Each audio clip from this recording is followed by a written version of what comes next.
여러분 안녕하세요. 만나서 반갑습니다. 저는 고신에서 경남교육청 모의고사를 강의를 진행하고 있는 강사 양광현이라고 합니다. 자, 우선 제가 이 강의를 시작하기에 앞서서 이 시험을 처음 준비하시는 초시생 여러분들을 위해서 이 시험 자체에 대해서 간략하게 설명을 드리려고 해요. 자, 일단 이 시험의 필기는 이렇게 두 파트로 나눠져 있는데요. 하나는 인성이고 하나는 직무능력검사예요. 직무능력평가. 자, 이렇게 나와 있는데 일단 인성에서는 190문제, 190문제는 어떤 여러분들의 성격을 파악하기 위한 그런 문제들로 구성이 되어 있고요. 이런 190문제에 대한 답변을 하실 때는 내가 이 회사에 적합한 인재임을 어필할 수 있는 그런 정답들을 뽑아주시면 되고요. 근데 여기서 중요한 게 하나 있어요. 자, 일관성이라는 얘기죠. 답변 좋게 하시는 건 좋은데 내 답변들이 오락가락 한다면 회사에서 보기에는 이 사람은 좀 거짓이 많고 좀 문제가 있구나 이렇게 판단할 수 있으므로 여기서 일관성 있는 답변들 하시는 게 중요하고요. 그리고 이제 나머지가 10문제인데 10문제는 도형에 관한 문제예요. 그러면 이 도형에 관한 문제는 또 왜 내냐 봤을 때 이거는 그런 거예요. 이 사람이 어떤 정서적으로 안정이 돼 있는 사람이냐 이런 거를 판단하기 위해서 이 문제를 내는 거거든요. 따라서 이 도형을 고르실 때는 최대한 균형 잡힌 모양 그런 것들을 고르시는 게 중요하게 되는 거죠. 자, 도형에서는 이제 균형 잡힌 거를 고르셔라 이렇게 보실 수가 있고요. 자, 그 다음 이제 직무능력 평가에 대한 얘기인데 일단 여기서 여러분들이 앞으로 이제 45문제를 50분 동안 풀게 되실 거예요. 자, 보자면 1분에 한 문제씩 거의 그런 꼴로 푸셔야 된다는 얘기죠. 그런데 우리가 이제 시험에서 난이도를 조절하려다 보니까 어떤 문제 같은 경우에는 재심은 굉장히 길게 주고요. 어떤 문제 같은 경우에는 이제 도표를 굉장히 어렵게 줘서 거기서 시간을 뺏어 먹으려고 하거든요. 근데 여러분들이 거기에 대해서 말려들지 마시고 이 문제가 그런 내 시간을 잡아먹으려고 하는 문제다 라고 생각하신다면 바로 일단 넘어가시고 그 다음에 끝까지 다 풀고 시간이 남으면 다시 돌아오시는 방식, 그런 방식을 택하시면 좋을 것 같아요. 자, 그 다음으로 이제 제가 이제 마지막으로 드리고 싶은 말씀이 모듈형에 대한 얘기인데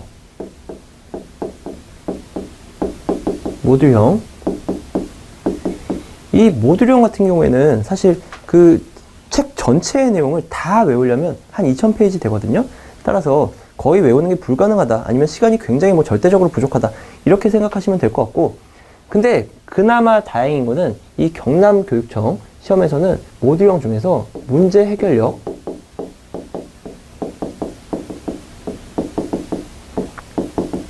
자, 이 부분에 대해서만 모듈형 문제를 내고 있어요. 따라서 저희가 책을 구성할 때도 최대한 이 문제 해결력 부분에 집중할 수 있도록 모듈형 문제로 구성을 했고요.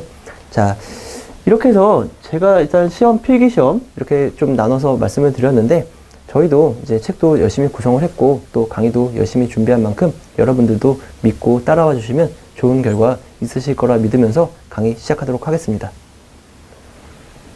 1번 보겠습니다.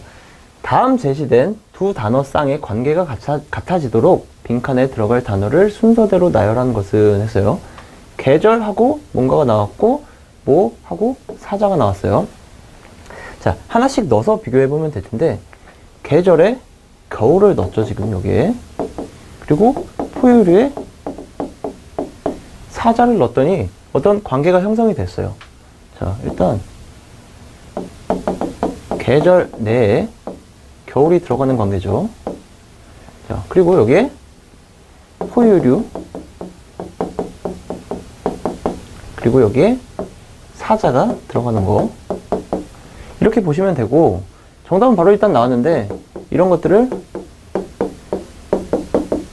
상하관계라고 이야기를 하죠. 자, 이렇게 해서 정답 1번이고요.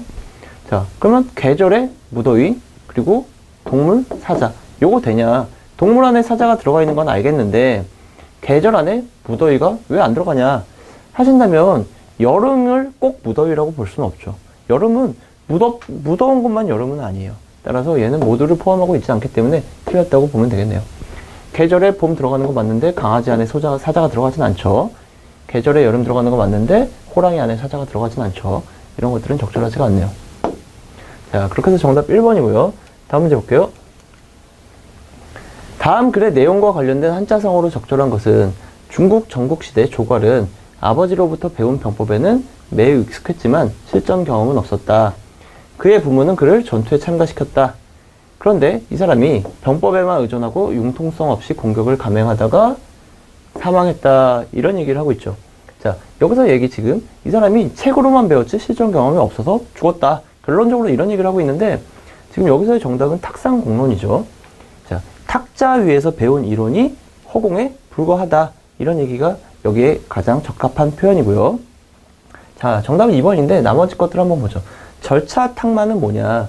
어떤 학문이나 인격을 갈고 닦는다. 이런 뜻이고요. 그 다음 미증류 나왔는데 지금까지 한 번도 없었던 이런 것들을 쓰는 말이죠. 그 다음 와신상담이라고 얘기 나왔는데 어떤 원수를 갚거나 목적한 바를 이루기 위해서 괴로움 그리고 어려움 이런 것들을 참고 견딘다 라고 할 때 쓰는 말이죠. 자, 여기서의 정답은 탁상공론이었네요. 자, 다음 문제 볼게요. 야경하면 빠질 수 없는 곳이 성곽길이다. 가을철 최고 야경 포인트는 낙산이다. 하면서 얘네들은 뭐 사적 뭐뭐고 야경이 남다른 거 지금 야경에 대한 이야기들을 하고 있어요. 자, 그 다음에 여기서는 또 이제 성곽길 다음에 고궁이라고 야경 명소를 제시를 하고 있죠. 그리고 경복궁과 창경궁 이런 얘기를 하면서 경복궁의 야경 포인트는 경회루다. 자, 일반적으로 알려진 이렇게 얘기를 하면서 어떤 각도에서 사진 찍어도 작품이다. 그 다음에 이제 은밀한 관람 포인트가 또 있는데 바로 근정전이다 라고 이야기를 하네요. 자, 종합해서 보자면 지금 야경의 명소들에 대해서 이야기를 하고 있는 거죠. 자, 하나씩 볼게요. 다음 중 윗글에 밑줄친 기역에서 리을을 맞춤법에 따라 바르게 수정한 것은? 이라고 물어봤어요. 일단 오롯이, 오롯히로 바꿨다 했는데 오롯이가 그대로 쓰는 게 맞아요. 일단 틀렸고 그러면 오롯이라고 하는데 오롯이는 무슨 말이죠? 어떤 남고 처짐이 없이 고스란이다 이럴 때 쓰는 말이고요. 그 다음 고스란 이를 고스란 히로 바꿨다라고 얘기했는데 얘가 바로 바르게 수정한 게 되겠죠. 고스란 히는 이제 조금 더 축나거나 변함없이 그대로 온전히 이런 뜻을 가지고 있는 단어죠. 자, 그 다음 오붓함과 오붓함이라고 나왔는데 얘가 맞아요. 오붓함이 맞고 오붓하다는 거는 이제 홀가분해서 서로 가깝고 다정하다 이럴 때 쓰는 말이죠. 일단 맞고 그 다음 대다를 대다로 바꿨다. 얘가 맞죠. 뭐뭐 하는 데다 라는 얘기로서 이제 뭐뭐일 뿐만 아니라 라는 얘기를 할 때 이렇게 쓰죠. 자, 여기서 바르게 수정한 거는 고스란 이를 고스란 히로 수정하는 게 맞겠죠. 자, 다음 문제 볼게요. 다음 중 윗글에 이어질 내용으로 가장 적절하지 않은 것은? 했어요. 자, 지금 야경 포인트 얘기하고 있고 고궁 얘기했고 마지막 문단에서 경복궁, 창경궁 얘기했고 일반적으로 알려진 포인트 얘기를 했고 그 다음에 뭐 이렇게 뭐 은밀한 관람 포인트도 있다라는 얘기들을 하면서 이제 끝을 맺었는데 볼게요. 숨은 야경 명소의 소개라고 얘기했는데 지금 야경 명소 고궁까지밖에 안 나왔죠. 앞에서는 성곽길이었고 따라서 또 다른 야경 명소에 대해서 나타낼 수도 있을 거예요. 일단 적절하고요. 그 다음에 창경궁의 야경의 모습 이렇게 나왔는데 지금 앞에서 지금 경복궁의 야경에 대해서 나왔고 창경궁에서는 안 나왔어요. 여기서 창경궁도 제시를 했었는데 창경궁 야경의 모습이 안 나왔으니까 이거 나오는 거 적절하겠죠. 그 다음 3번 전 세계 야경 명소의 특징 이렇게 나왔는데 지금 여기서 성곽길이고 고궁이고 이런 얘기들 지금 우리나라의 야경 명소에 대해서 이야기를 하고 있으니까 전 세계 야경 명소의 특징이 여기서 이어진다? 이상하겠죠. 자, 따라서 3번이 정답이고요. 4번 고궁의 야경을 즐기는 효과적인 방법이라고 나왔는데 지금 어떻게 해서 사진을 찍는다까지는 얘기가 나왔는데 또 다른 어떤 추가적인 방법들에 대해서 나올 수도 있게 되겠죠. 자, 4번도 적절하네요. 이렇게 해서 4번 문제 정답 3번이었고요. 다음 문제로 넘어갈게요. 김대리는 회사 워크숍을 위해 숙소로 사용할 호텔을 예약하려고 한다. 다음 조건에 따라 최종적으로 선택할 호텔로 적절한 것은? 호텔의 위치는 회사에서 30km 내에 총 인원 200명에서 220명, 객실 1개의 숙박료는 하루 5만원 이내, 전자칠판, 조건을 모두 만족하는 호텔이 2곳 이상일 경우 거리가 더 가까운 곳 이렇게 한다 라고 나왔어요. 그리고 각주가 이렇게 나왔는데 각주가 나왔다는 거는 이제 쓰란 얘기죠. 이거를 이용해서 뭔가를 해라 라고 나왔는데 한번 볼게요. 자, 25%를 감축해라라는 얘기죠, 결국. 자, 이렇게 나왔는데 한번 볼게요. 여기서 25%를 감축했다. 결국 75%만 쓸 수 있다는 얘기죠.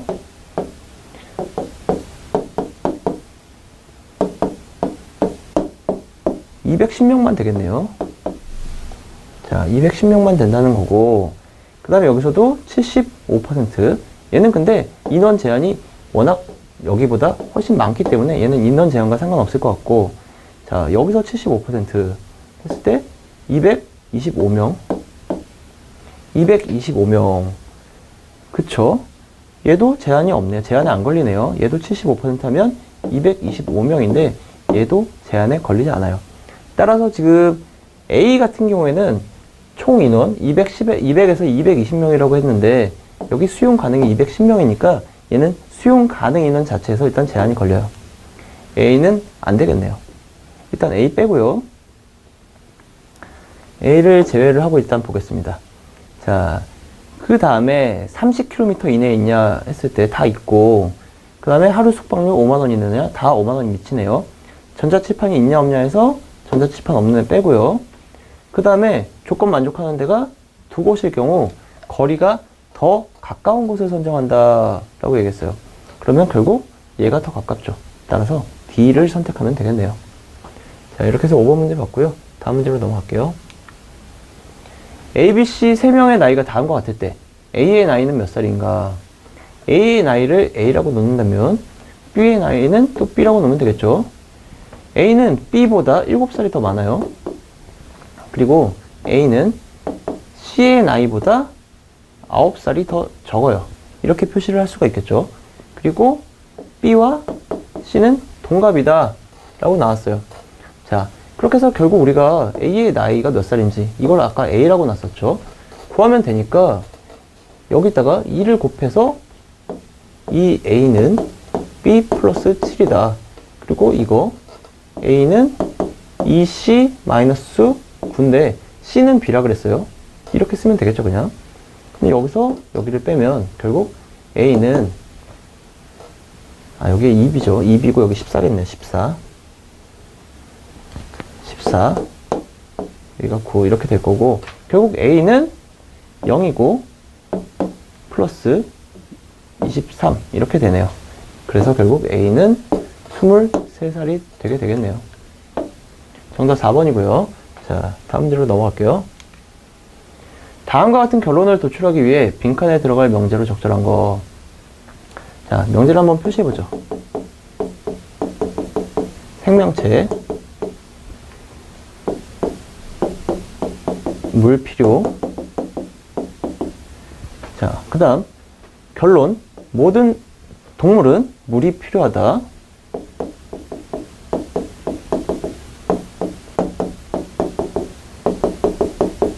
이렇게 나타낼 수 있겠죠. 자, 그랬을 때 여기에 뭐가 들어가야 됐었냐 라고 본다면 결국 생명과 동물체 간의 관계를 말하는 뭔가가 들어갔어야 될 거예요. 자, 생명과 동물체의 관계가 아닌 거 일단 뺄게요. 그러면 이런 경우 한번 보죠. 생명체에서 동물로 간다면 이 연결고리가 여전히 없죠. 여전히 연결고리가 없고, 따라서 이렇게는 갈 수가 없고 이렇게 가야 되겠죠. 동물, 그 다음에 생명체, 그 다음 물로 이어져야 되겠죠. 따라서 동물은 생명체이다가 나오는 3번이 정답이겠네요. 자, 다음 문제로 넘어갈게요. 다음 조건에 따른 추론으로 올바른 것은 4개 회사, 각 2명, 총 8명, 참석자들에게 부여된 참석 번호는 대문자 A, 그리고 소문자 A, B, B, C, C, D, D이며 알파벳이 같으면 같은 회사 직원이다. 회의는 2개의 사각형 테이블에서 진행되며 각 테이블 한 면에는 1개씩의 자리가 있다. A, D, A, B는 각각 서로 마주보고 앉는다. C의 한쪽 옆에는 D가 앉으며 C의 한쪽 옆에는 A가 앉는다. 자, 이게 지금 대소문자를 막 구분해놔가지고 말하기가 되게 헷갈리는데 계속 보죠. B는 B, A와 같은 테이블에 앉지 않는다 라고 얘기했는데, 그림으로 한번 그려보죠. 회의는 두 개의 사각형 테이블에서 진행된대요. 자, 테이블이 이렇게 두 개가 있다는 얘기죠, 지금. 그렇게 해서 얘네 둘은 마주보고 또 얘네 둘이 마주본대요. 마주보는 경우 이렇게 한번 써보면 되겠죠. 얘네 둘이 마주보고 또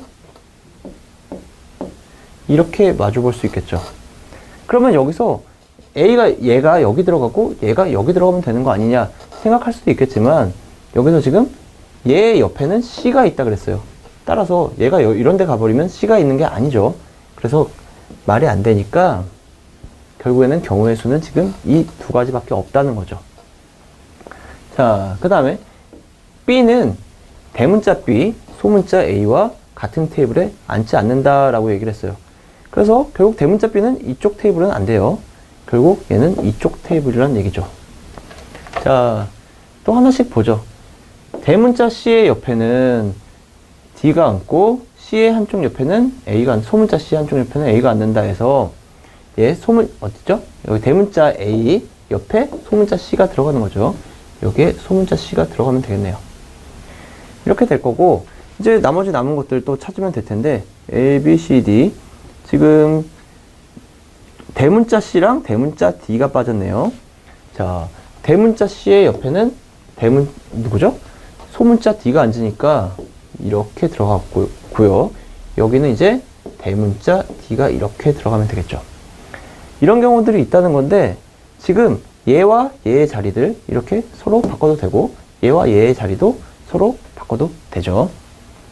자, 이렇게 보면 될 것 같아요. 자, 하나씩 볼게요. 소문자 A는 반드시 D와 같은 테이블에 앉는다 했는데 아예 틀렸죠. 소문자 A는 대문자 D랑 같은 테이블에 앉지 않죠. 그 다음, 같은 회사에 소속된 직원끼리는 같은 테이블에 앉지 않는다 했어요. 자, 그렇죠. 얘는 같은 테이블에 앉은 게 없네요. 그렇죠. A, B, C, D 각각 다 나눠져 있죠. 없습니다. 그 다음, 대문자 B는 반드시 대문자 D와 마주본다? 아니죠. 다른 테이블에 앉아 있어요. 8명이 앉는 위치가 모두 확정된다라고 얘기했는데 바뀔 수 있다고 아까 말씀을 드렸죠. 따라서 얘도 올바르지가 않네요. 자, 다음 문제 볼게요. 다음 광고 문구에 나타난 논리적 오류와 동일한 오류를 범하고 있는 것은, 자, 최고의 맛이 아니라고 말할 수 있는 증거가 있는가? 그래서 최고의 맛이다.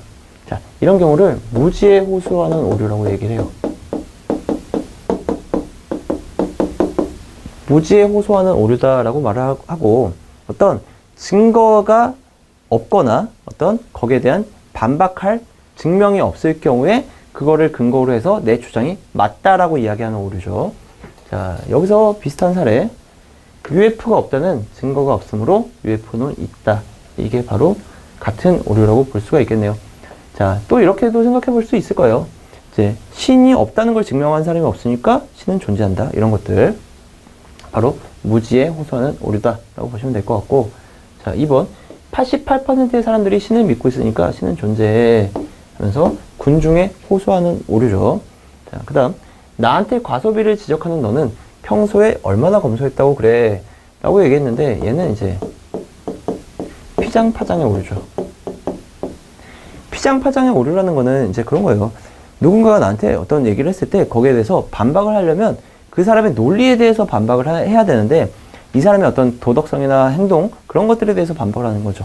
너는 어떻다고, 이런 것들. 또 하나 예를 들어보자면 이런 것들이 있어요. 어떤 의사 선생님이 술, 담배는 몸에 해로우니까 술, 담배를 줄이세요. 이렇게 얘기했더니 아이고 선생님도 담배 피시잖아요. 뭐 이렇게 얘기하는 거. 바로 피장파장의 오류죠. 자, 술, 담배가 몸에 해롭다는 것에 대한 근거가 부족함을 들어서 이제 그 반박을 그래야 맞는 건데, 이 사람의 어떤 행동을 반박하는 거. 바로 피장파장의 오류입니다. 자, 그 다음 4번. 동전의 앞면이 5회 연속으로 나왔으니 이번에는 뒷면이 나올 확률이 높다라고 얘기했는데, 이런 거를 이제 도박사의 오류라고 이야기를 해요. 자, 도박사의 오류라는 거는 어떤 거냐? 사실 여기서 동전의 앞면, 그리고 그 다음에 동전의 뒷면, 사실 독립적인 확률이에요. 어떤 앞사건이 뒷사건에 영향을 전혀 주지 않습니다. 근데 이제 지금 도박사라고 쓰는 이유가 이런 거예요. 도박꾼이 이번에 잃었으니까 다음에 따겠지. 이런 것들. 그런 게 바로 도박사의 오류다. 앞사건이 뒷사건에 연관을 주지 않음에도 불구하고 연관을 받고 있다라고 생각하는 오류. 바로 도박사의 오류고요. 자, 이렇게 해서 일단 무지에 호소하는 오류는 하나, 1번이었네요. 자, 다음 문제 볼게요. 네, 10번 문제 같이 한번 보도록 하겠습니다. 다음 제시된 도형이요, 180도로 회전했다고 합니다. 그럴 때 모양으로 옳은 걸 골라보세요. 그랬는데, 자, 180도가 회전이 됐어요. 그러면 이 네모가요, 네모 자체가 180도가 이렇게 되는 건지, 요 속에 있는 게 되는 건지, 이 전체가 도는 건지, 그런 걸 다 생각을 해야 됩니다. 일단은 이 네모의 위치 개념으로 180도 돌면 얘가 여기 와 있어야 돼요. 그럼 화살은 이렇게 되어 있어야 되는데, 보기 중에 여러분 그런 답이 하나도 없죠. 그러니까 지금 얘는 이런 네모가 이동한 건 아니고 점체가 다 이동한 그런 케이스인 것 같아요. 그러니까 얘가 일로 가긴 가는데 방향도 이 녀석의 방향에서 180도를 돈 방향으로 가겠다, 이렇게 파악해야 될 것 같습니다. 그러면 여러분 봐요. 이렇게 생긴 녀석이잖아요. 얘가 90도가 돌면 이렇게 될 거고 한 번 더 돌면 이렇게 될 겁니다. 그래서 이렇게 생기면서 이쪽에 생긴 화살표는 얘네 둘이 있죠. 그럼 이 상태에서 얘네 둘 중에 누가 답일까를 고민하는 거예요. 그럼 둘이 다른 점을 찾으면 됩니다. 그럼 여기, 네, 여기 입구도 좀 다르죠, 여러분? 네. 여기 입구 따라가는 게 낫겠네요. 그럼 얘가 여러분 180도가 이동하면 이쪽 구멍 뚫린 게 이쪽 구멍 뚫린 걸로 나와야 되겠죠. 그래서 답은 이 녀석이 될 수밖에 없다 라고 생각할 수 있는 거예요. 이해됐죠? 네, 다음 문제 넘어가겠습니다. 자, 다음과 같이 이제 주사위를요, 펼쳤습니다. 나타날 수 전개도로 적절하지 않은 것 그랬는데, 그림이 3개밖에 없어요. 근데 지금 여기 보면요, 비어있는 요쪽에, 이쪽 이쪽 방향으로 뭐가 돼 있냐면, 화살이 이렇게 돌아가는 모습이 보여요. 그 다음에 여기 밑에는 별이, 뾰족뾰족한 별 2개가 이렇게 되어 있는 상태입니다. 하나짜리가 이렇게 2개짜리가 있고, 하나짜리가 있다고 하면 지금 2개짜리가 얘를 바라보고 있어줘야 돼요. 그럼 요 그림이 등장해야 되는데, 일단 제일 중요한 건 요 팩맨처럼 생긴 얘가 중요해 보여요. 4분의 3 덩어리.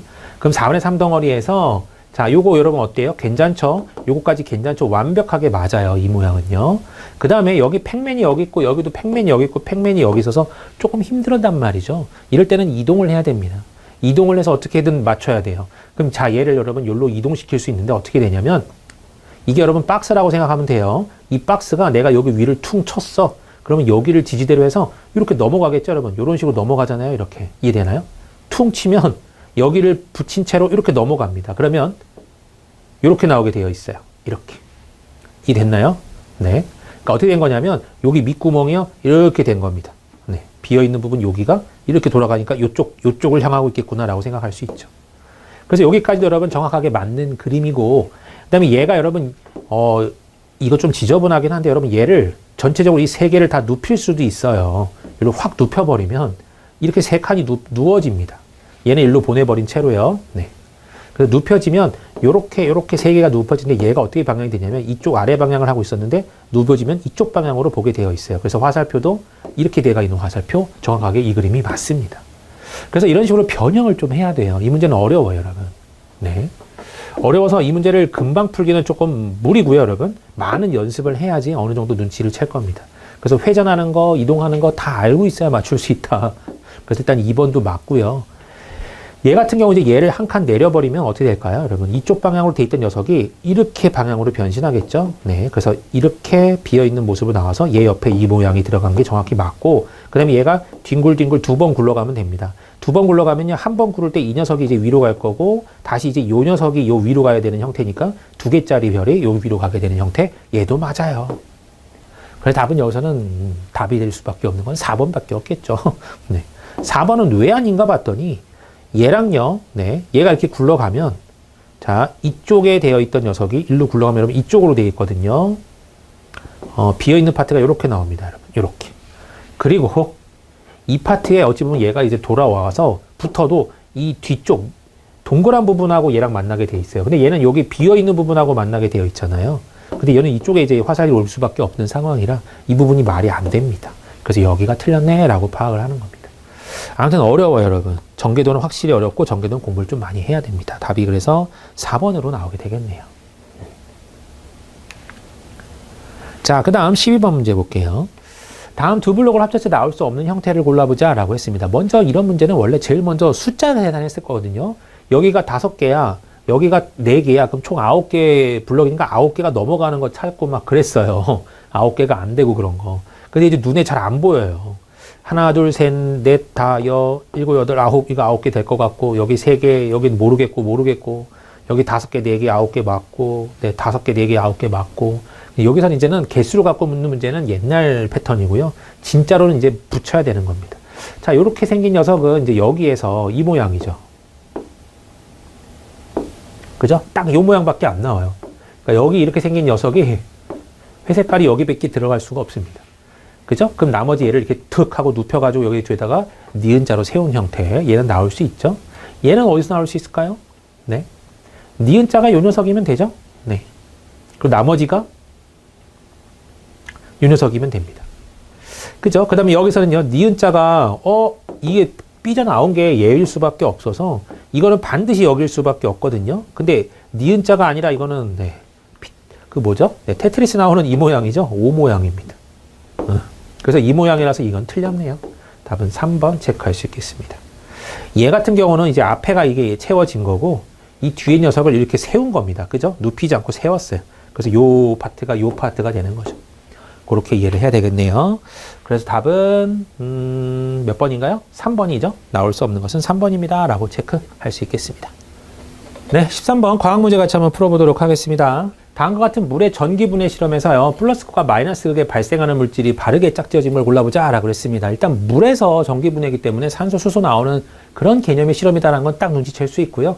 여기 뭐 수산화트륨이 있는데 이거는 이제 뭐 조건을 만족하기 위해서, 그냥 흔히 말하는 잘 분해되기 하기 위해서 하는 행위라서 여기서 어쨌든 물의 분해만 생각하면 됩니다. 그러면 이제 물에서 플러스극에 올 수 있는 거는 이제 전자를, 네, 산소가 쪽이 모이겠죠. 그 다음에 플러스 쪽으로 되어 있는 수소 쪽이 음극으로 모이게 될 겁니다. 그래서 이제 부피비도 2대1처럼 보이는 거잖아요. H2O를 분해했기 때문에 라고 생각하는 거죠.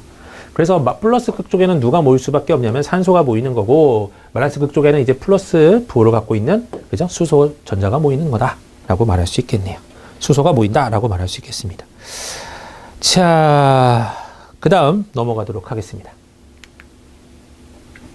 네, 다음 중 이제 기화열과 관련된 예로 적절한 걸 골라봅시다 그랬거든요. 이제 기화 같은 경우는 여러분 이제 액체 개념에서 이제 기체로 변하면서, 네, 에너지를 뺏어가는 형태, 뭐 그런 형태죠. 그거에 대한 내용인데, 자, 아이스크림 포장할 때 흰 연기가 뿜어져 나오는 드라이아이스를 넣습니다. 근데 드라이아이스는 고체에서 기체화되는 개념이라서 여기가 상관은 없고요. 비가 오기 직전에 기온이 가장 높다 그랬죠. 비가 오기 전에 기온이 가장 높다는 건 여러분 뭘까요? 네. 액체가 증발하는 개념까지는 아니죠. 확실한 거는 잘은 몰라도 액체가 증발하는 개념은 아니에요. 그러니까 여기는 실제로는 이제 액화열이라고 표현을 하는데, 네. 액화열인데 액화열까지는 모르더라도 기화열은 아니야 정도까지만 알고 있어도 맞출 수 있을 겁니다. 그 다음에 액체 상태 핫팩은요, 이제 꽉 딱딱해지는 과정을 거치면서 열을 방출합니다 라고 했는데, 이거는 응고되는 과정이라서 응고열이라고 보는 게 맞고요. 네. 그 다음에 땀이 나는데, 이제 땀이 바람을 맞으면서 네, 기체화 될 때 그때 열을 뺏어가는 형태가 돼서 쐬면 시원하다라고 판단하는 거죠. 이게 기화열입니다. 그래서 답은 여기서는 4번 쪽으로 귀결되는 게 맞겠네요. 네, 다음 문제 보도록 하겠습니다. 자, 마찰이 없는 수평면에요. 뭔 짓 했어요? 질량이 10kg의 물체가 정지해 있는 상황에서 수평방향으로 30N의 힘으로 작용하고 있다. 이 물체의 가속도는 얼마입니까? 그랬잖아요. 그럼 F는 뻔뻔짜 MA식 하나 그것만 쓰면 되는 문제죠. 굉장히 쉽게 구할 수 있는 문제네요. 그래서 F는 MA이기 때문에 질량이 얼마예요? 10kg입니다. 그 다음에 힘은요? 30N이죠. 그럴 때 가속도가 얼마가 돼야 되느냐라는 문제죠. 그러면 3, 지금 여기서는요, 네, 미터 퍼 세크 제곱으로 가져야 되는 거겠죠. 그래서 단위까지 맞춘 거니까 답은 2번입니다 라고 체크할 수 있어요. 쉽게 구할 수 있고요. 다음 문제 넘어가도록 하겠습니다. 네, 16번 문제 같이 볼게요. 다음에 설명하는 영양소의 명칭으로 이제 적절한 것을 골라보자 라고 했는데, 지금 딱 보니까요, 여러분, 이제 대표적인 거, 단백질, 비타민, 비타민은 조금 그렇지만, 단백질하고 지방이 나왔죠. 단백질하고 지방 정도는 여러분이 설명 가운데 얼마든지 충분히 빨리 눈치챌 수 있어요. 근데 이제 비타민 같은 경우는 이제 소량으로도 뭔가 뭐 나의 모든 조절한다, 뭐 이런 거 등등등 그런 거 등장하면 또 알 수 있긴 합니다. 그럼 이런 것들을 보면, 비타민인 것 같기도 한데, 자, 요 말 때문에 일단은 저는 요 말 때문에 요 한마디만 끝난다고 봐요. 이제 결핍 시 골다공증을 유발할 수 있고, 그럼 칼슘 그런 개념이거든요. 그럼 여기는 딱 봐도 비타민 쪽은 아니고 무기질 쪽으로 봐야 되는 게 맞겠죠. 그래서 이 말 한마디로 지금 답은 3번이네라고 생각이 들 정도입니다. 그래서 이 부분만 잘 봐도 충분히 알 수 있을 거고요.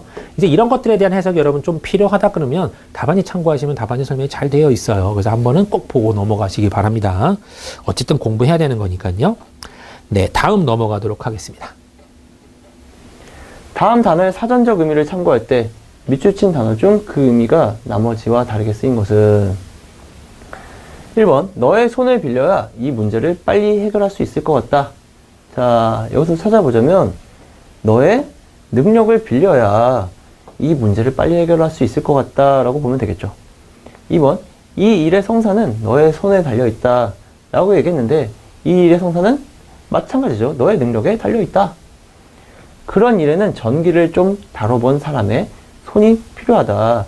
전기를 좀 다뤄본 사람의 능력이 필요하다. 역시 자연스럽죠.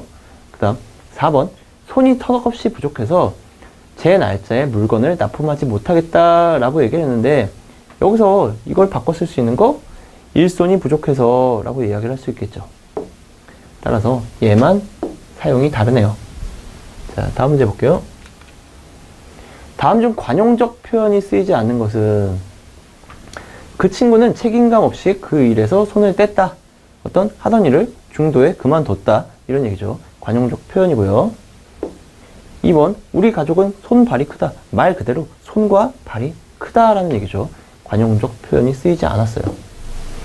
3번, 지금은 무조건 시치미를 뗄 수밖에 없는 상황이다 라고 얘기했는데 이 시치미라는 거는 원래 그런 거예요. 이제 매 있잖아요. 이거 사냥하는 매한테 달아놓는 꼬리표인데 거기다가 이제 매 주인의 이름표예요. 매 주인의 이름표를 매에다가 달아놓는데 그걸 바로 이제 시치미라고 부르고요. 시치미를 뗀다는 거는 이제 뭐죠? 뭔가를 알면서도 모른 척하거나 했으면서도 아닌 척하거나 그럴 때 쓰는 관용적 표현이죠. 이름표를 뗀다는 거. 자, 그다음 결국 강력반의 2번 노력은 변죽만 울린 수사가 되고 말았다라고 얘기했는데 자, 일단 변죽이 뭔지 한번 생각을 해보면 북이 이렇게 있잖아요. 북의 가장자리 여기를 변죽이라고 이야기를 하거든요. 그래서 변죽만 올린다는 거는 어떤 핵심을 찌르지 못하고 격까지만 건드린다. 이런 얘기로 사용된 관용적 표현이죠. 자, 따라서 여기서 관용적 표현이 쓰지 않은 거 2번 손발이 크다 라고 보시면 되겠네요. 자, 다음 문제로 넘어갈게요. 다음 글의 빈칸에 들어갈 단어로 적절하지 않은 것은 기후변화의 발생 원인과 그 영향 그리고 이에 대한 대책 등에 대한 논란은 여전히 매우 무성하다. 자, 이런 것들 그리고 대책 그리고 이에 대한 논의들이 제대로 정리되지 못하고 있을 뿐더러 기후변화에 대한 논의의 특수성 때문에 실효성 있는 대응만이 강구되지 못하고 있다. 여기서 특수성이란 다양한 학문 분야가 관련되어 있는 데다가 수많은 집단의 뭐뭐뭐를 조정해야 하는 정치성이라는 특수성을 말한다. 기후변화 문제의 대응에는 다양한 주체들의 심각한 이해가 걸려있고 라고 이야기를 했어요. 관련된 논의의 참여 구조 또한 복잡할 수밖에 없다. 이렇게 됐는데 여기서 들어가야 되는 거. 자, 바로 뒷문장에서 지금 심각한 이해가 걸려있다 라고 이야기를 했으니까 이해관계의 충돌을 조정해야 된다 라고 들어가는 게 자연스럽겠죠. 자, 그 다음에 다른 것들도 한번 볼게요. 일단 여기는 이해관계가 들어가는 게 맞죠, 여기는 일단. 자, 그 다음. 그렇다면 우리가 기후변화 문제에 현명하게 대응하기 위해서 취할 수 있는 방안에는 무엇이 있을까? 가장 중요한 것은 지금의 기후변화 현상과 그 영향, 그리고 대응 방안들에 대해 보다 정확한 정보를 모으고 분석하는 것이다. 보다 정확하고 한 지구 기후 조율 체계 분석, 기후변화 관련 정보의 수집과 분석, 기후변화 예측 모델과 대응 정책 등으로 기후변화 현상을 정확하게 알고 행동하는 것이 필요하다.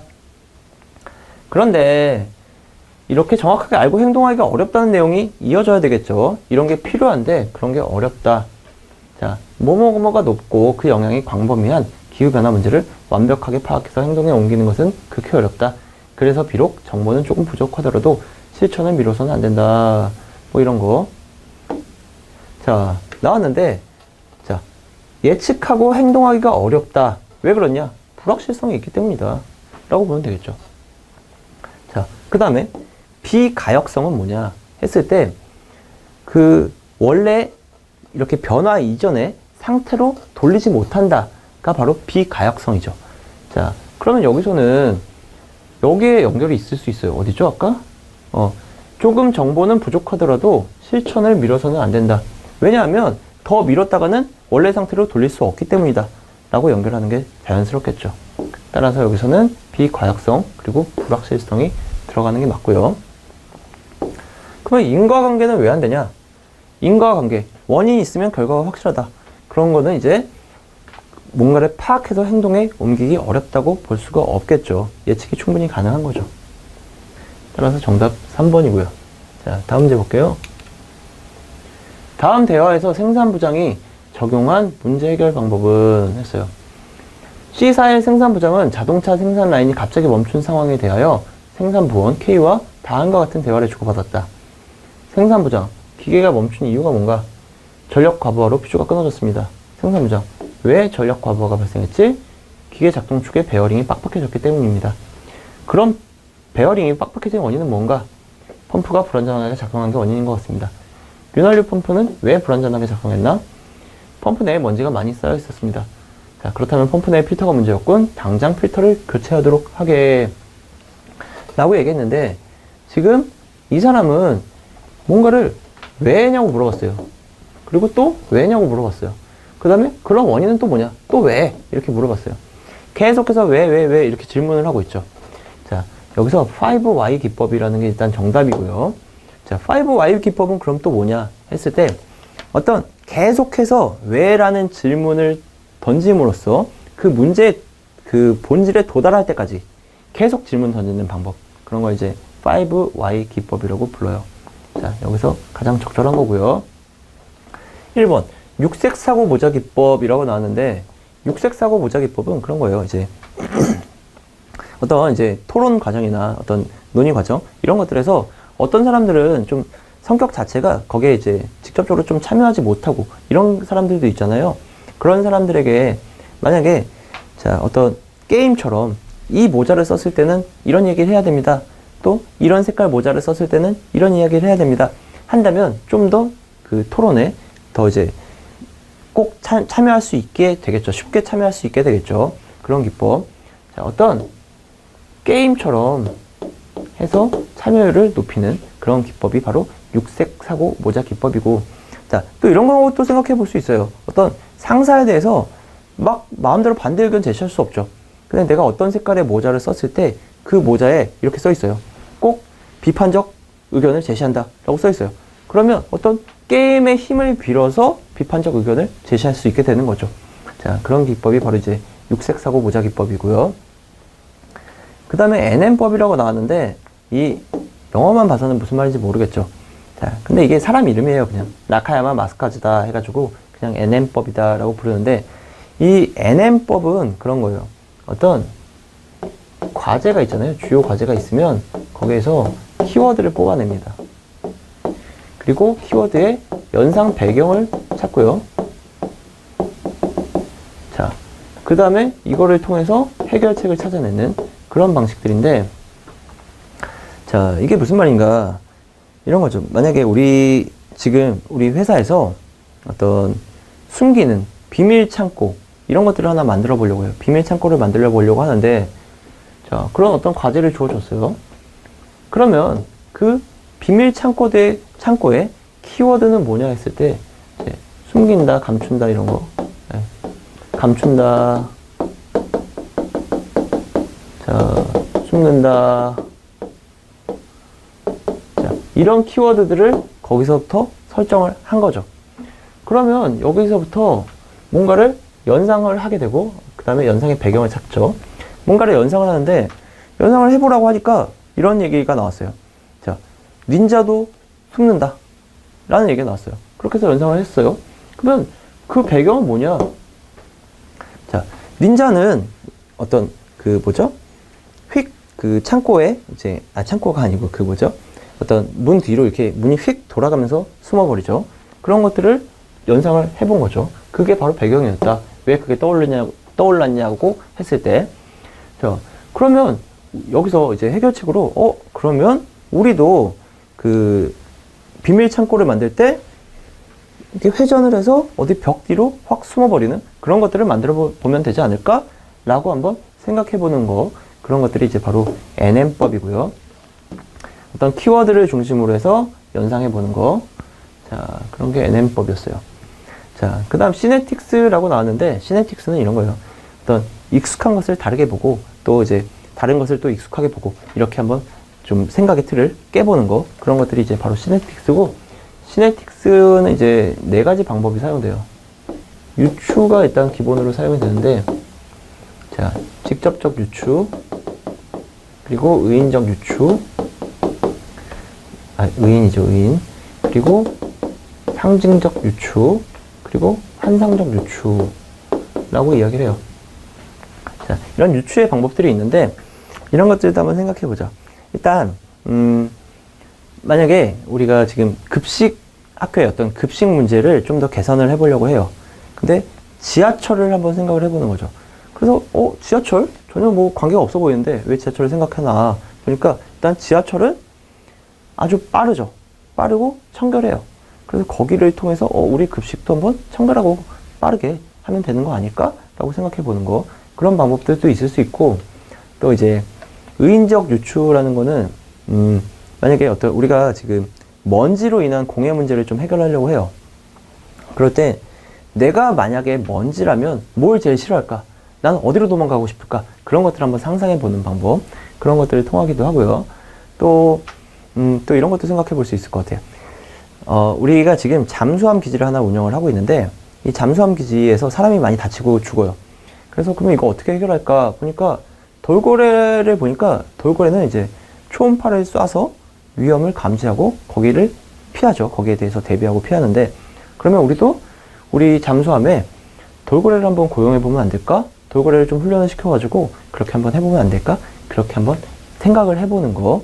좀 환상적인 방법인데, 그런 것들이 바로 이제 시네틱스다라고 보시면 될 것 같아요. 어떤 비슷하지 않아 보이는 대상들에서도 어떤 방법을 찾아보고, 또 생각의 틀을 조금 바꿔보는 거. 이런 것들이 바로 시네틱스라고 보시면 되겠네요. 자, 다음 뒤로 넘어갈게요. 다음 갑을병정 4명의 진술 중 1명만 거짓을 말하고 있을 때 참인 것은 4명은 각각 대학생, 회사원, 교수, 화가 중 하나이다 라고 이야기를 했어요. 자, 갑, 난 회사원이 아니야. 을, 난 교수가 아니야. 병, 난 대학생과 교수가 아니야. 정, 난 회사원과 화가가 아니야 라고 이야기를 했어요. 자, 이럴 경우에는 거짓말을 하고 있는 사람을 한 사람을 정해놓고 문제를 푸시면 돼요. 자, 만약에 갑이 거짓이다. 이런 경우 각각의 직업들은 어떻게 될 것인가? 갑, 을, 병, 정. 자, 각각의 직업들은 이럴 경우에 어떻게 될 것인가 보면 되죠. 갑이 거짓이라고 말했으니까 갑이 이렇게 말한 거예요. 난 회사원이야 라고 말한 거죠. 결국 거짓이라고 얘기한다면 갑은 회사원이다. 그 다음에 나머지 애들은 다 참이죠. 지금 진실. 난 교수가 아니야. 나는 교수가 아니야. 그런데 난 또 회사원 이미 정해졌죠. 그래서 얘는 교수도 아니고 회사원도 아니에요. 그러면 얘가 될 수 있는 건 결국 대학생 아니면 화가겠죠. 대학생 아니면 화가일 거고, 병, 난 대학생과 교수가 아니야 라고 얘기를 했으니까 나는 결국 회사원이나 화가야 이 얘기죠. 근데 여기 이미 회사원 정해져 있어요. 그래서 병은 나는 화가야. 내가 화가가 되는 거죠. 그 다음 정, 난 회사원도 아니고 화가도 아니야. 자, 회사원도 아니고 화가도 아니야 라는 말은 결국 나는 대학생이나 교수야. 그죠? 대학생이나 교수야.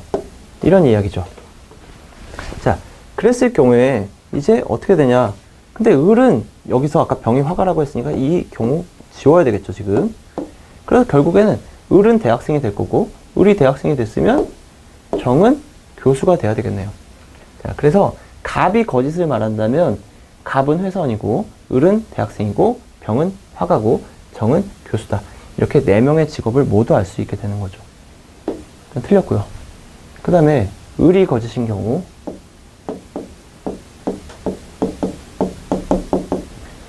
자, 을이 거짓이다 했으니까 결국 을의 말은 난 교수야 이런 얘기죠. 을이 자기가 교수가 되는 거죠. 지금 을이 교수가 되는 거고, 자, 그 다음 난 회사원이 아니야. 갑. 그러면 회사원도 아니고 교수도 아니니까 결국에는 대학생이나 화가겠죠. 대학생 아니면 화가일 거다. 이렇게 되고, 병. 난 대학생과 교수가 아니야. 이게 참이니까 결국 나는 회사원이나 화가야. 이런 얘기죠. 회사원 또는 화가야.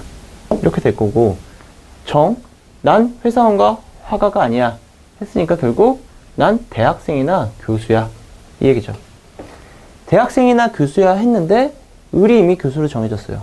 그럼 얘는 대학생이 되는 거죠. 그쵸? 그러면 얘가 또 대학생 됐으니까 얘는 화가가 돼야 되겠죠. 그러면 얘가 또 화가가 됐으니까 얘는 회사원이 돼야 되겠네요. 그래서 을이 거짓일 경우에 각각의 직업은 화가, 교수, 회사원, 대학생 이렇게 되는 거네요. 그래서 결국에 을이 거짓말일 경우에 4명 모두의 직업을 알 수 있다가 정답이 되겠네요. 자, 이렇게 해서 각각의 경우들, 누가 거짓말을 말하고 있다, 이거를 설정을 해놓고 거기에 대해서 이제 뽑아내면 되는 그런 방식이었습니다. 자, 다음 문제 볼게요.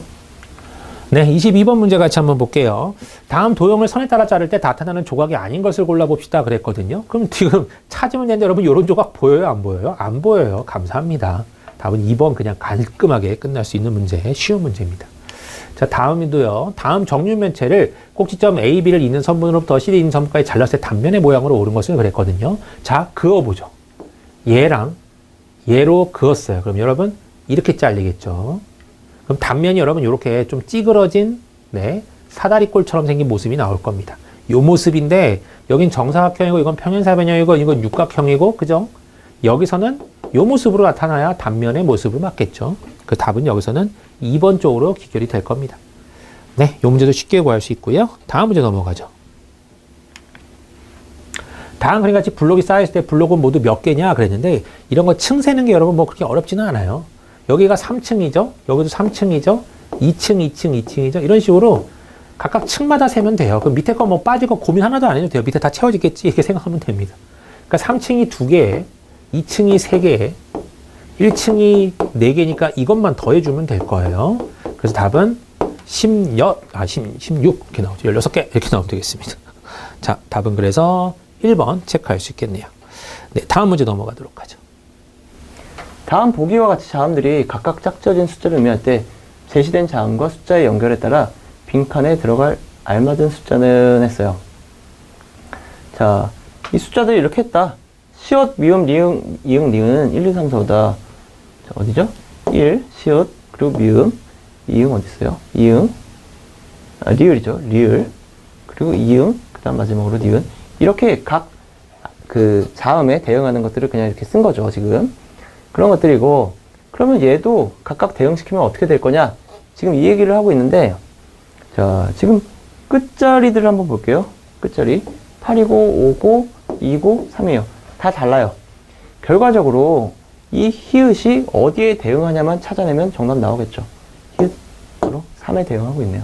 따라서 다른 거 볼 필요 없이 바로 4번 고르시면 되겠네요. 자, 다음 문제 볼게요. 다음 중 단어, 해상의 개수는 총 몇 개인가? 아니고, 해상이죠, 지금. 아니고, 이것도 아니네요. 아니고, 맞고, 그리고, 맞고, 맞고,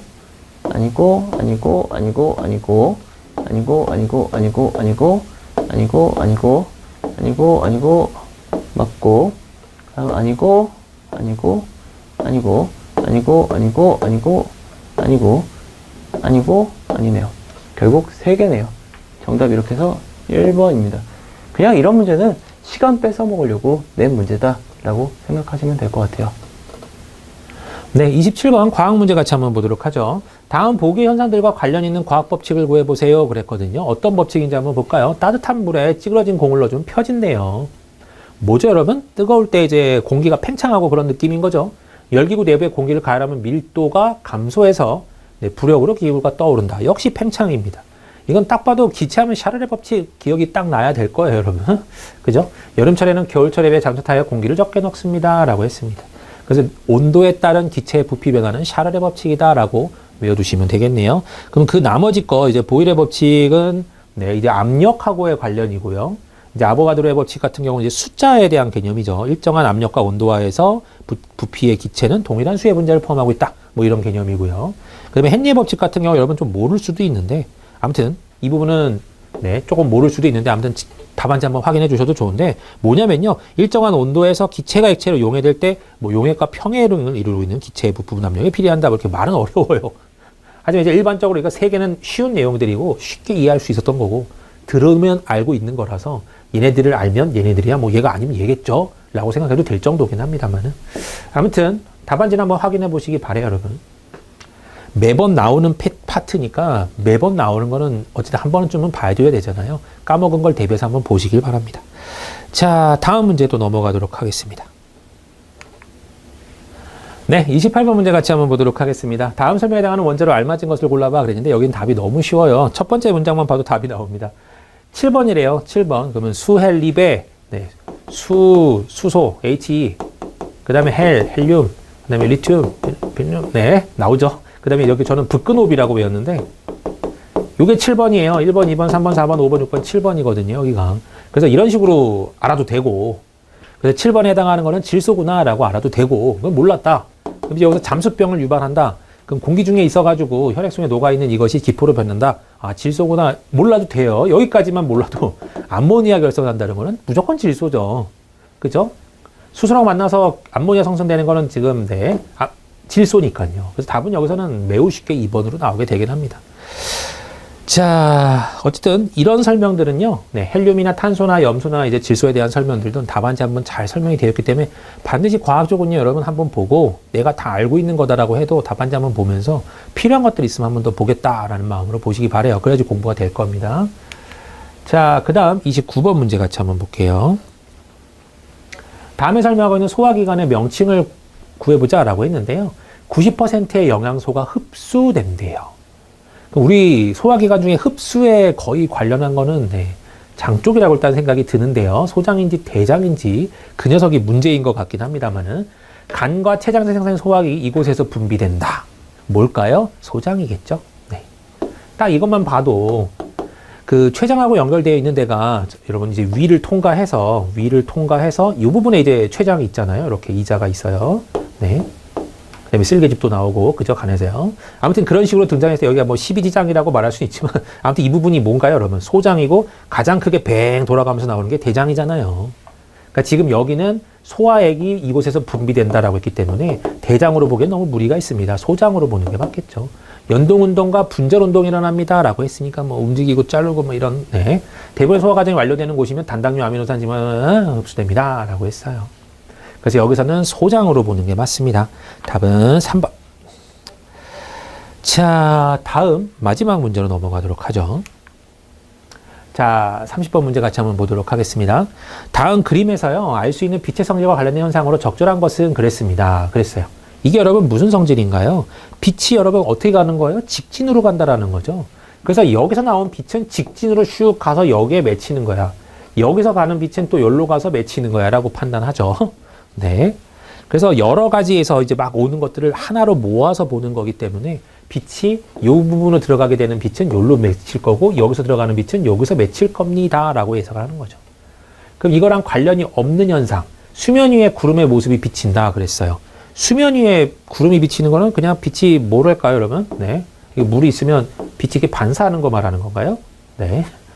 비눗방울의 막을 관찰해 보면 무지개 색을 띈다 그랬어요. 그럼 그거는 뭘까요? 그것도 역시 이제 막에다가 빛이 들어왔을 때 여기 빛이 뭐죠? 빛의 굴절이라고 표현하는 게 맞을까요? 그죠? 무지개색이 보인다는 소리는 이제 빛의 굴절이 났다는 소리잖아요. 그 다음에 해가 질 때 하늘이 붉은색이다 그랬습니다. 해가 질 때 하늘이 붉은색이라는 거는 이제 네, 이건 좀 이렇게 흐트러진다? 산란하고 연관이 많은 거죠. 빛의 산란 쪽이라고 많습니다. 문틈으로 햇빛이 들어온다. 요게 답이죠. 문틈은 진짜 좁은 흠인데 빛이 직진하기 때문에 쑥쑥 들어온다는 소리예요. 그죠? 네. 그래서 답은 여기서는 4번으로 귀결될 수 있겠네요. 네, 여러분 여기까지 일단은 권두부록에 있는 문제를 모두 풀어봤고요. 본 문제들은 다음 시간에 계속 이어서 풀어보도록 하겠습니다. 감사합니다.